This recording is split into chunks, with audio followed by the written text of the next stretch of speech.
حدیث میں آتا ہے رسول اللہ صلی اللہ علیہ وسلم نے فرمایا کہ جب کسی بندے سے گناہ ہوتا ہے اور وہ اللہ کے سامنے ہاتھ اٹھا کے توبہ کرتا ہے تو اللہ فرشتوں سے کہتے ہیں کہ دیکھو یہ مجھ سے توبہ کر رہا ہے نا، تو اس کو یقین ہے کہ کوئی خدا ہے، کوئی رب ہے جو اس کے گناہ پہ سزا بھی دے سکتا ہے اور معاف بھی۔ حالانکہ ابھی اللہ نے سزا دی نہیں ہے، کوئی نظر بھی نہیں آ رہی سزا اس کو یقین ہے کہ میرا کوئی رب ہے جو اس گناہ پہ سزا بھی دے سکتا ہے اور معاف بھی کر سکتا ہے، تبھی یہ مجھ سے گڑ گڑا کے معافی مانگ رہا ہے۔ تو میں اس کے عمل کی لاج رکھتا ہوں۔ اس کا یہ نہ بہت سے گناہ کرتے ہیں، نہیں ہاتھ اٹھاتے اللہ کے سامنے، اور اللہ کو دیکھنے کے بعد تو سارے ہی ہاتھ اٹھائیں گے، تو پھر تو سارے اٹھا لیں گے ہاتھ، توبہ کریں گے۔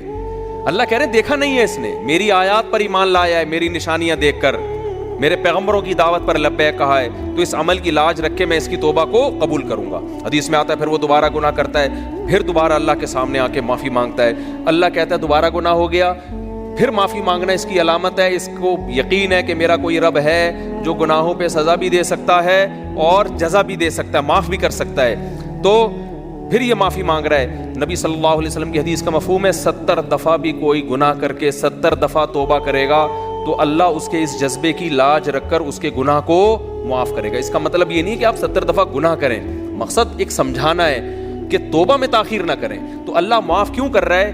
اس کے اس توحید والے نظریے کی بیس پر کہ اس کو پتا ہے کہ مجھے گناہ معاف کروانے کے لیے میرے پاس اللہ کے سوا کوئی آپشن نہیں ہے۔ تو توحید اللہ کو بہت پسند ہے، شرک سے اللہ کو بہت زیادہ نفرت۔ تو یہ 4 شرطیں بھائی جس میں پائی جائیں گی، پھر وہ آپ عمل کرو گے تو عمل کیا کہلائے گا؟ از کالڈ اچھا۔